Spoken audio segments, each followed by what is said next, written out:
Imagine stepping into a city where the streets are made of water, where golden ships glide past palaces that seem to float on the sea itself. What if one of the greatest empires in history was built not on land, but on water? How did a tiny group of refugees create a superpower that dominated trade for centuries? I promise you, by the end of this video, you'll see Venice in the 1500s like you've never seen it before, fully reconstructed in stunning AI detail. Stay with me, because this is the story of the floating empire. 400 years before the invention of the skyscraper, Venice had already mastered the impossible. Picture this. It's the year 1500. Europe is waking up from the Middle Ages. Kings fight over land. But in the middle of the Adriatic Sea, something extraordinary is happening. A city with no farmland, no forests, no stone quarries is becoming one of the richest places on Earth. How? It all began with refugees. In the 5th century, as barbarian hordes swept across Italy, desperate families fled to a group of muddy islands in a lagoon. Most people thought they were crazy. There was nothing there but reeds, salt water, and mosquitoes.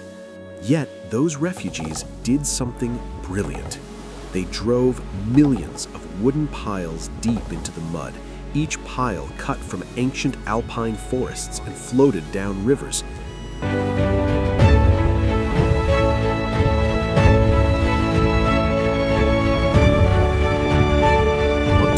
This forest of stilts, they built their city. By the 1500s, Venice wasn't just surviving, it was thriving. Let me show you what it really looked like.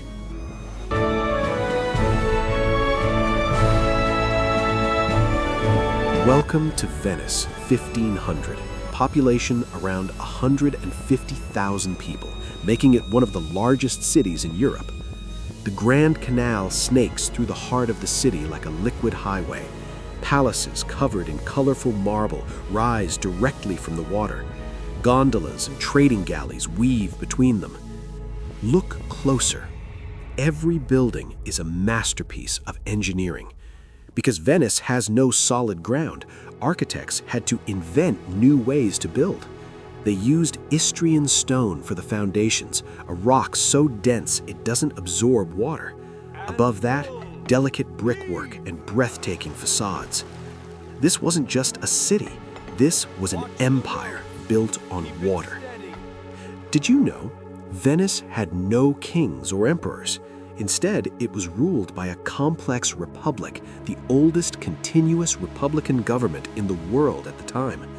The Doge was elected for life, but he had almost no real power without the approval of the Senate and the Great Council, a government by committee that somehow conquered the Mediterranean. Certain if we remain idle. The French await our decision. Now, let's step onto the Rialto Bridge in 1505. This wooden bridge, the stone version you know today hasn't been built yet, is the commercial heart of the city. Merchants from every corner of the known world shout prices: spices from India, silk from China, sugar from Cyprus, glass from Murano, and wool from England. The air smells of cinnamon, salt water, and fresh fish. But Venice's power wasn't just trade, it was naval supremacy.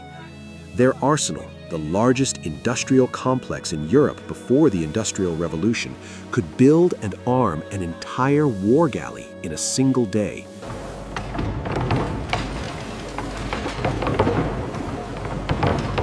Workers moved like an assembly line centuries before Henry Ford. Imagine standing on the Arsenale waterfront, hundreds of galleys lined up, their oars raised like spears. The famous winged lion of St. Mark flying from every mast. This navy didn't just defend Venice, it created an empire that stretched from the islands of the Aegean to the coasts of Cyprus and Crete. Yet the biggest mystery remains. How did a city with almost no natural resources control global trade routes for so long?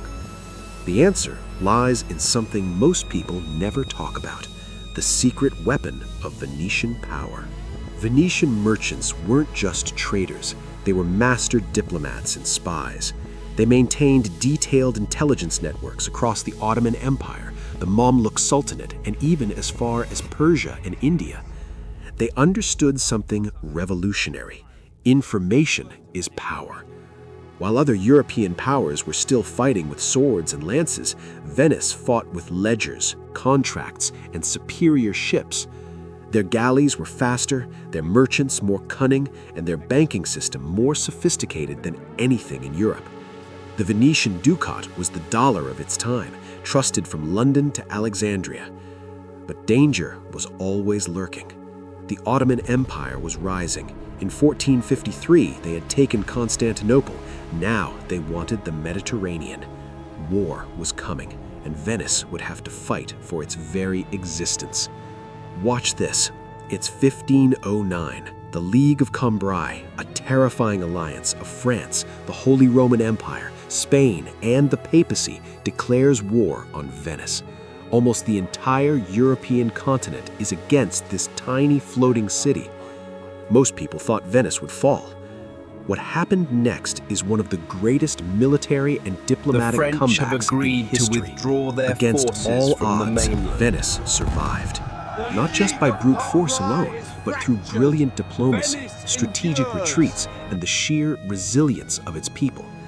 By the mid-1500s, the city had recovered and was entering its golden age. Let's walk through the Piazza San Marco in 1550. The Basilica of St. Marco glows with golden mosaics that tell stories of Venice's power. The Doge's palace stands as a symbol of justice and republican pride. Merchants in fine velvet robes discuss deals worth entire kingdoms. This was the height of the floating empire. But Venice's greatest achievement wasn't its wealth or its navy. It was something far more lasting. It proved that human ingenuity could conquer nature itself. A city built on water, a republic without a king, a trading empire without vast farmlands. Venice showed the world that civilization doesn't need land to flourish, it needs vision, discipline, and courage. The secrets of their success still matter today. Master your environment instead of fighting it. Invest in technology and infrastructure. Build strong institutions and rule of law. Gather better information than your rivals. Never stop adapting. As the sun sets over the lagoon in 1570, the bells of San Marco ring across the water. Gondolas glide home. The lights of thousands of windows reflect on the canals like floating stars. This was Venice at its peak, the most beautiful, the most innovative, and the most unlikely superpower the world had ever seen. The floating empire wasn't just a city. It was a masterpiece of human ambition. Next time you look at a photo of modern Venice, remember this. Beneath those beautiful buildings lies a forest of ancient wooden piles driven into the mud by refugees who refused to give up. They didn't just survive, they built something eternal. If you enjoyed this journey into the past, reconstructed with the power of AI, make sure to like, subscribe, and hit the notification bell. Which historical city should we reconstruct next? Tell me in the comments. I'll see you in the next chapter of history, where the past comes alive again.